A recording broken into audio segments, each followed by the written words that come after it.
दोस्तों नमस्कार। मैं हूं आपका दोस्त अरुण पंचारिया। आप सुन रहे हैं स्टोरीज विद अरुण पंचारिया। प्रस्तुत है कहानी जीत का नशा, जिसे हमने जातक कथाएं के सौजन्य से प्राप्त किया है। लेखक डॉक्टर भवान सिंह राणा। ध्यान रहे, इस कहानी का उद्देश्य सभी के जीवन में ज्ञानार्जन करना है। किसी भी व्यक्ति विशेष, धार्मिक संप्रदाय, जाति, किसी की कला का अपमान या फिर किसी भी धार्मिक भावना को ठेस पहुंचाना इस कहानी का उद्देश्य नहीं है। इस कहानी को कहानी के दृष्टिकोण से ही सुना जाए, यही हमारा आप सभी से करबद्ध निवेदन रहेगा। तो आइए सुनते हैं कहानी जीत का नशा।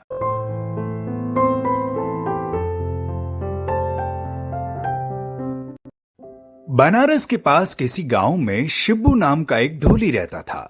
गांव में शादी ब्याह आदि शुभ अवसरों पर ढोल बजाना उसका पेशा था। इसके अलावा न तो वह खेती करता था और न ही कोई अन्य रोजगार। ढोल बजाने के बदले में उसे कोई कुछ अनाज दे देता, कोई लत्ता कपड़ा या अन्य कुछ चीजें। इसी से उसका और उसके पूरे परिवार का गुजारा चलता। गुजारा क्या चलता, बल्कि ये कहना चाहिए कि गुजारा नहीं चल पाता था।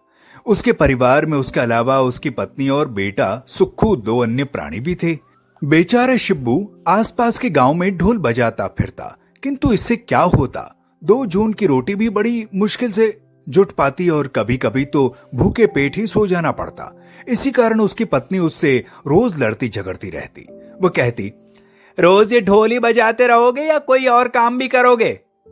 और क्या करूं, ये मेरा खानदानी पेशा है, इसे कैसे छोड़ दूं? शिब्बू कहता, भाड़ में जाए ऐसा खानदानी पेशा जिससे सुबह शाम चूल्हा भी न जल सके। तुम्हें तो बकबक करने की आदत सी पड़ गई है। चूल्हा तो मुझे जलाना पड़ता है ना, बकबक नहीं करूंगी तो क्या करूंगी? इस तरह की नोकझोंक शिब्बू के जीवन का एक अंग बन गई। पत्नी बड़बड़ाती रहती, किंतु शिब्बू अधिकतर उसकी बात का कोई उत्तर न देता। इस कान से सुनता और उस कान से निकाल देता। करता भी क्या बेचारा, झगड़ा करने से तो समस्या हल नहीं हो जाती। शिब्बू इस मामले में बिल्कुल भी लापरवाह नहीं था कि वह अपने बेटे सुक्खू की उपेक्षा करे। वह सुक्खू को बचपन से ही ढोल बजाने की कला सिखाने लगा। सुक्खू भी एक होनहार बच्चा था। वह ध्यान लगाकर ढोल बजाना सीखने लगा। धीरे धीरे सुक्खू ज्यों-ज्यों बड़ा हुआ, उसकी ढोल बजाने की कला में निखार आता गया। कुछ ही दिनों में आसपास के गांव के सभी लोग उसकी इस कला की प्रशंसा करने लगे।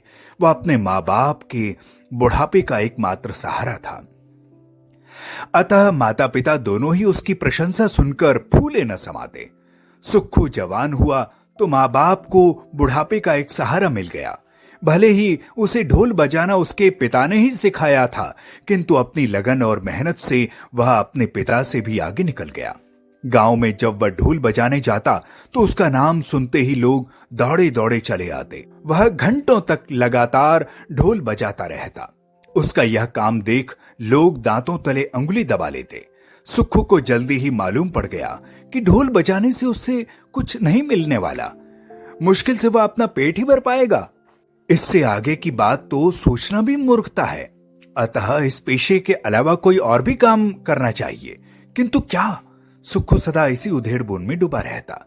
घर की हालत भी ऐसी न थी कि और कोई काम आरंभ किया जा सके। वह चाहता था कि वह खेती करे, किंतु कहां से? भला उस गरीब के पास खेती कहां से आती? किंतु यह पेशा तो छोड़ना ही पड़ेगा।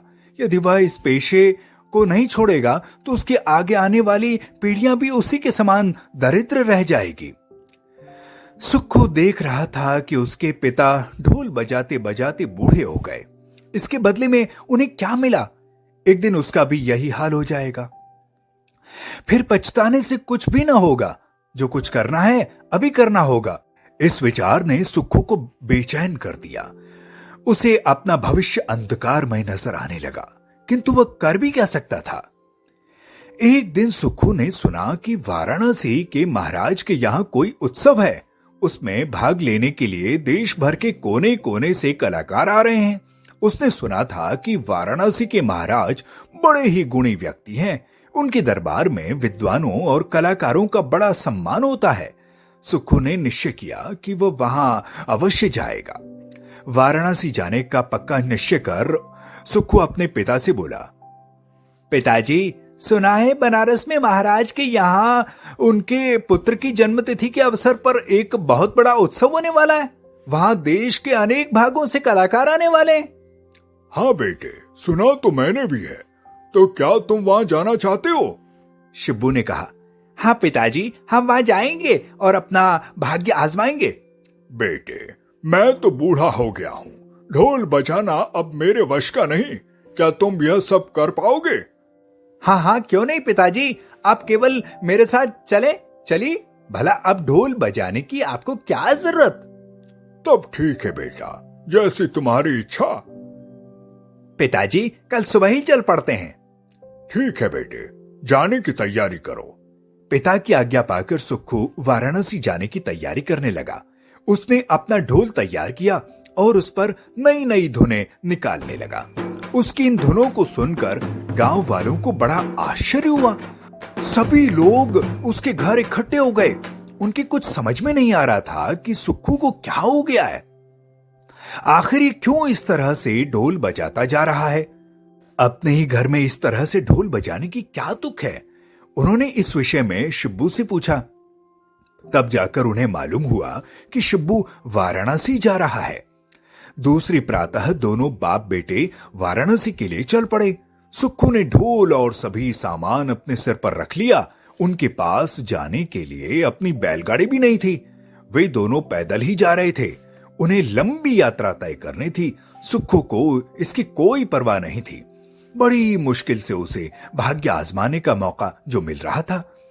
अतः ऐसा लगता था मानो उसके पांवों में पंख निकल आए हों। बूढ़े शिब्बू के लिए इतना तेज चल पाना आसान नहीं था, किंतु क्या करता, वह बेटे का दिल नहीं तोड़ना चाहता था। थका हारा शिब्बू सुक्खू के साथ शाम को वाराणसी पहुंचा। वाराणसी जाकर सुक्खू ने देखा कि वहां अनेक कलाकारों का जमघट लगा हुआ था, किंतु ढोल बजाने वाले सभी लोग बूढ़े थे। उनमें केवल सुक्खू ही एक नौजवान ढोली था। कलाकारों के रुकने के लिए एक बहुत बड़ा पंडाल बनाया गया था। सुक्खू और उसके पिता भी उसी के कोने में जाकर बैठ गए। सभी कलाकार एक दूसरे से उनका नाम धाम पूछने लगे। जब सुक्खू की बारी आई तो उसके बूढ़े बाप ने कहा, मेरा नाम शिब्बू ढोली है, ये मेरा बेटा सुक्खू है। ढोल आप बजाएंगे आपका बेटा? कुछ ढोलियों ने उससे पूछा। अरे मैं बूढ़ा क्या ढोल बजाऊंगा, मेरा बेटा बजाएगा। अरे ये छोकरा क्या ढोल बजाएगा? इसे तो अभी ढोल पकड़ना भी नहीं आएगा। उपेक्षा भरे स्वर में एक दूसरा ढोली बोला। इसी तरह कुछ अन्य ढोली भी बोल उठे। क्या ढोल बजाना कोई ऐसी खेल है? हमारे तो बाल सफेद हो गए ढोल बजाते बजाते। यह कल का लड़का हमारी बराबरी करेगा? कहीं यही इनाम न मार ले जाए। इसके साथ सभी ढोली हा हा हा हा करते हुए हंसने लगे। उनकी इन बातों को सुनकर सुक्खू को बड़ा दुख हुआ, किंतु वह मुंह से कुछ न बोला, क्योंकि बड़े बूढ़ों के मुंह लगना वह ठीक नहीं समझता था। रात होने पर दोनों बाप बेटे सो गए। अभी उत्सव होने में कुछ दिन शेष थे, अतः सुक्खू नित्य ढोल बजाने का अभ्यास करता रहा। उसका ढोल बजाना देखकर अन्य ढोलियों को संदेह होने लगा कि कहीं सुक्खू को ही पुरस्कार न मिल जाए। वे मन ही मन सुक्खू से जलने लगे। धीरे धीरे वह दिन भी आ गया जिस दिन उत्सव मनाया जाने वाला था। एक विशाल मैदान में सारे देश के कलाकार इकट्ठे हो गए। सामने एक मंच पर सिंहासन पर महाराज भी आ बैठे। उनकी बगल में उनका युवराज, महारानी तथा आसपास सभी मंत्री तथा अन्य दरबारी बैठे हुए थे। तभी महाराज की घोषणा पढ़कर सुनाई गई। जो ढोली सबसे सुंदर ढोल बजाएगा उसे महाराज की ओर से ढेर सारे पुरस्कार दिए जाएंगे। जिसके ढोल की धुन पर लोगों के पांव थिरकने लगेंगे वही विजेता ढोली माना जाएगा। घोषणा सुनकर सभी ढोली ईश्वर को याद करने लगे। इसके बाद अवस्था के अनुसार सभी ढोलियों को एक एक कर बुलाया गया। सभी ने बारी बारी से ढोल बजाकर अपनी कला का प्रदर्शन किया, किंतु किसी को भी सफलता नहीं मिली। सुक्खू सबसे कम अवस्था का ढोली था। अतः उसकी बारी सबके अंत में आई। जब उसका नाम पुकारा गया तो उसका दिल धड़कने लगा। अपने पिता के पांव छूकर वह मंच की ओर बढ़ चला। वहां जाकर उसने महाराज को प्रणाम किया। उसने देखा कि महाराज ढोलियों की असफलता से निराश जैसे लग रहे थे। उसने जैसे ही ढोल बजाना आरंभ किया, वहां उपस्थित सभी लोगों के कान खड़े हो गए। वह ज्यों-ज्यों ढोल बजाता गया, लोग मंत्रमुग्ध हो उठे। उन पर एक नशा जैसा छा गया। लोग वाह वाह कर रहे थे, किंतु सुक्खू को इसकी कोई सुध न थी। वह ढोल बजाता रहा, बजाता रहा, बजाता रहा, बजाता रहा और बजाता रहा। वह इस अवसर को किसी भी मूल्य पर गंवाना नहीं चाहता था। सुक्खू अपनी धुन में ढोल बजाए जा रहा था। जब वह तल्लीन होकर बजाने लगा तो लोगों के पांव अपने आप थिरकने लगे। एक दो कर वहां उपस्थित सभी लोग खड़े होकर उसकी ढोल की थाप पर नाचने लगे।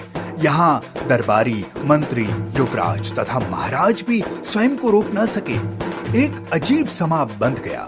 सभी अपने आप को भूल गए, मानो सभी को ढोल की आवाज ने सम्मोहित कर दिया हो। कुछ देर नाचने के बाद महाराज वाह वाह वाह करने लगे। महाराज के वाह वाह कहते ही पूरा पंडाल तालियों की गड़गड़ाहट से गूंज उठा।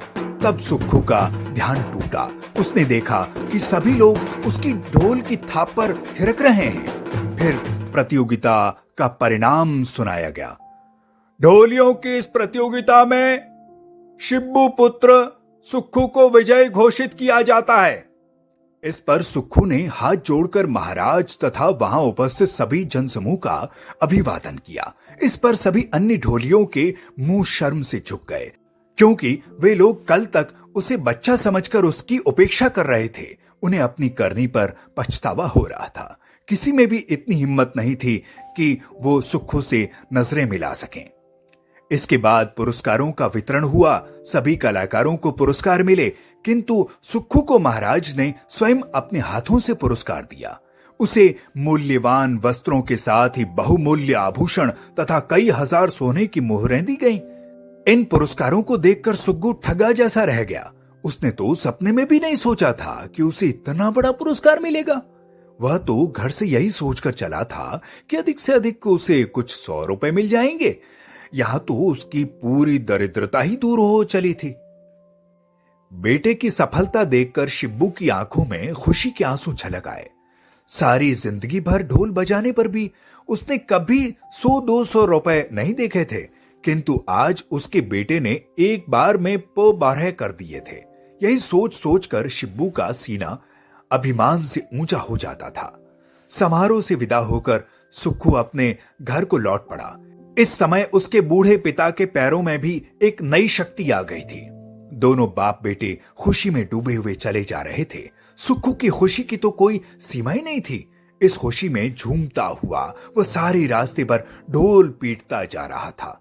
मार्ग में एक घना जंगल पड़ता था। उस जंगल में डाकू जब तब लूटपाट मचाते रहते थे। शिब्बू ने बेटे से कहा, बेटे, अब इस जंगल में ढोल बजाना बंद कर दो। क्यों पिताजी? सुक्खू बोला, बेटे, इस जंगल में चोर डाकुओं का राज है। तुम्हारे ऐसा करने से हम मुसीबत में पड़ जाएंगे बेटे। नहीं पिताजी, ऐसा ना कहो। ये ढोल बड़ा शुभ है। आप देखते नहीं इसने हमें कितना भारी इनाम दिलाया है। बेटे, यह तो ठीक है, किंतु फिर भी इस जंगल में ढोल पीटने से क्या लाभ? कहीं डाकू आ गए तो हम क्या करेंगे? कोई नहीं आएगा पिताजी, आप चिंता न करें, कहते हुए सुक्खू और भी जोर जोर से ढोल बजाने लगा। इधर सुक्खू ढोल बजाता हुआ झूमता हुआ चला जा रहा था। उधर उसी जंगल में एक स्थान पर डाकुओं का एक गिरोह रुका हुआ था। ढोल की आवाज सुनकर उसका सरदार बोला, देखो, कोई मस्ती में ढोल बजा रहा है। ऐसी मस्ती तभी होती है जब आदमी के पास धन होता है। अच्छा मौका है, चलो उसे लूट ले। सरदार का आदेश पाते ही डाकू घोड़ों पर बैठकर ढोल की आवाज की दिशा में चल पड़े। थोड़ी देर में उन्होंने शिब्बू और सुक्खू को देख लिया और ललकार कर कहा, ठहरो। डाकू सरदार की आवाज सुनते ही दोनों बाप बेटे ठिठक पड़े। सुक्खू ने ढोल बजाना बंद कर दिया और अपने पिता से बोला, अब क्या होगा पिताजी? बेटे, मैं तो पहले ही कहता था, अब पछताने से क्या? अब तो ऊपर वाले को जो मंजूर होगा वही होगा। तब तक डाकू उनके पास आ गए थे। उनके हाथों में नंगी तलवारें चमक रही थीं। पास आकर डाकुओं का सरदार फिर बोला, जो कुछ तुम्हारे पास है हमारे हवाले कर दो, वरना जान से हाथ धो बैठोगे। शिब्बू और सुक्खू दोनों की घिक्की बंद गई। बड़ी कोशिश करने के बाद घिघियाती आवाज में शिब्बू बोला, हम पर रहम करो मालिक, हम गरीब ढोली हैं, हमसे आपको क्या मिलेगा? बकवास, जो कुछ भी है चुपचाप हमें दे दो। मालिक, हम गरीबों को क्यों लूटते हो? हाथ जोड़ते हुए शिब्बू ने कहा, आहा लगता है तुम्हारे पास बहुत माल है। तुम्हारे सिर पर रखी पोटली में सोने की मोहरें चमक रही हैं। डाकू सरदार बोला, मालिक, हम बहुत दरिद्र हैं, ये सब तो हमें बनारस के महाराज ने दिया है। अब समझ में आया तुम इतनी मस्ती से ढोल क्यों बजा रहे थे। लाओ लाओ, पोटलियां में दे दो। मालिक, आपके पांव पड़ता हूं, हम पर दया करो। कोई दया वया नहीं, जो कुछ है हमें दे दो। हमारे पेशे में दया के लिए कोई जगह नहीं है। मालिक, कोई मालिक वालिक नहीं, सीधे से दे दो, नहीं तो टुकड़े टुकड़े कर दूंगा। शिब्बू ने समझ लिया था कि डाकू इस धन को लिए बिना उन्हें जिंदा नहीं छोड़ेंगे, अतः उसने गठरिया उनके हवाले कर दी। डाकुओं ने अपनी राह पकड़ी और सुक्खू रोने लगा। इस पर शिब्बू ने कहा, बेटे, रोने से क्या होगा? तुम अपनी जीत का नशा सहन नहीं कर पाए।